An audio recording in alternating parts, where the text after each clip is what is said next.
अस्सलाम वालेकुम dear students, आज हम एक्सरसाइज 1.1 क्लास 9th का लास्ट क्वेश्चन डिस्कस करने जा रहे हैं। Find the value of A B C D which satisfied the matrix equation. Equation क्या होती है? That two mathematical statements are equal. तो यहाँ पर ये दो हमें इक्वल मैट्रिसेस दिए गए हैं, इनके दरमियान इक्वेशन का निशान है, तो हमें ये पहले से ही इक्वल दिए गए हैं। अब इक्वल मैट्रिसेस पिछले लेक्चर में आपने देखा कि उनके ऑर्डर्स सेम होते हैं। इसका ऑर्डर भी 2/2 है, इसका ऑर्डर भी 2/2 है। अब ये हमें गिवन है कि ये इक्वल मैट्रिसेस हैं, तो साफ ज़ाहिर है इनके करस्पॉन्डिंग एलिमेंट्स भी फिर इक्वल होंगे। यानी जो पहली पोजीशन पे है, पहली रो और पहले कॉलम में आपके पास क्या है? a प्लस सी। ये किसके इक्वल होगा? इक्वल मैट्रिसेस की डेफिनेशन के मुताबिक पहली रो और पहले कॉलम में जो एलिमेंट है उसके इक्वल होगा। यहाँ पे एक लाइन लगा दें। इसी तरीके से जो सेकंड एलिमेंट है a plus 2b first row और सेकंड कॉलम में, यहाँ पर फर्स्ट रो और सेकंड कॉलम में आपके पास है -7। इसी तरीके से यहाँ पर आपके पास क्या है? सेकंड रो और फर्स्ट कॉलम में c-1, ये किसके इक्वल आएगा? 3 के। Similarly 4d-6 is equal to 2d। हमें यहाँ पर a, b, c और d की वैल्यूज़ मालूम करनी है। अगर हम इस इक्वेशन को लेते हैं तो अगर a की हमारे पास वैल्यू हो तो c की फाइंड कर सकते हैं, अगर c की हो तो a की फाइंड कर सकते हैं। इस इक्वेशन को अगर हम लेते हैं तो a की वैल्यू हो तो b की मालूम कर सकते हैं, अगर हमारे पास b की वैल्यू हो तो a की मालूम कर सकते हैं। अब इस इक्वेशन को देखते हैं तो यहाँ पर हमारे पास सिर्फ c एक अननोन है, तो यहाँ से c की हम इजीली वैल्यू फाइंड कर सकते हैं। c इज इक्वल टू 3 + 1, इधर -1 है, इक्वल टू के दूसरी साइड पर जाकर ये +1 हो जाएगा। c इज इक्वल टू 4, तो हमारे पास c की वैल्यू आ गई।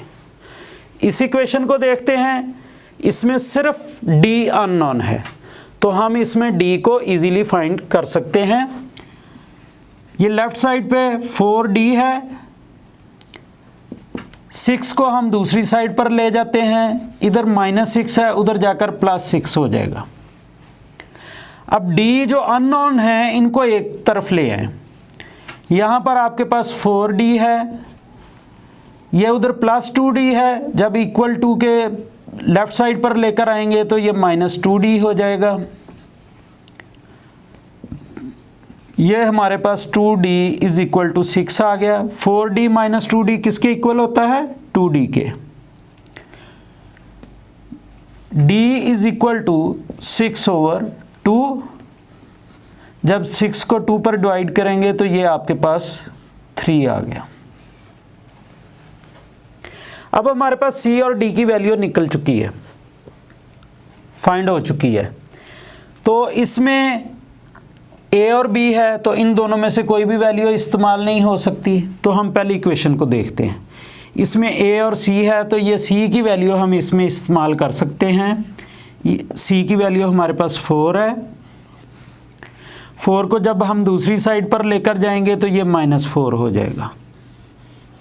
अब हमारे पास a की वैल्यू भी आ गई है। अब यही a की वैल्यू हम यहाँ पर यूज़ कर लेंगे तो b की वैल्यू आ जाएगी। a की वैल्यू क्या है हमारे पास?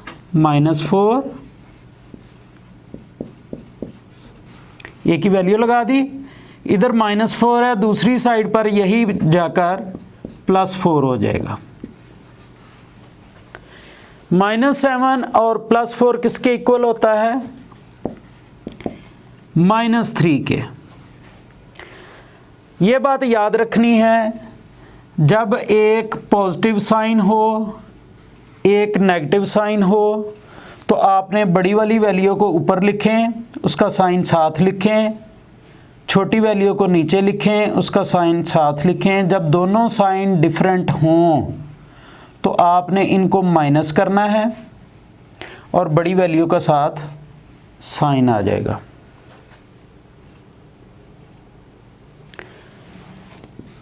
इधर आपके पास 2 इससे मल्टीप्लाई हो रहा है, दूसरी साइड पे जब ये 2 जाएगा तो डिवाइड हो जाएगा, तो ये आपके पास b की वैल्यू भी आ गई।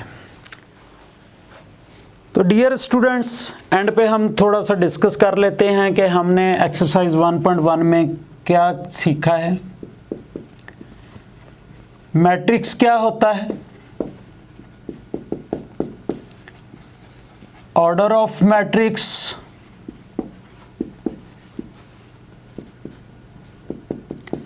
तीसरा हमने इक्वल मैट्रिसेस के बारे में जाना है। इसके साथ हमने एक्सरसाइज 1.1 कंप्लीट कर ली है। अगर आपने अभी तक हमारा चैनल सब्सक्राइब नहीं किया तो इसको सब्सक्राइब करें और बेल आइकॉन के बटन पे प्रेस करें ताकि आपको नेक्स्ट आने वाली वीडियोस भी मिल सकें।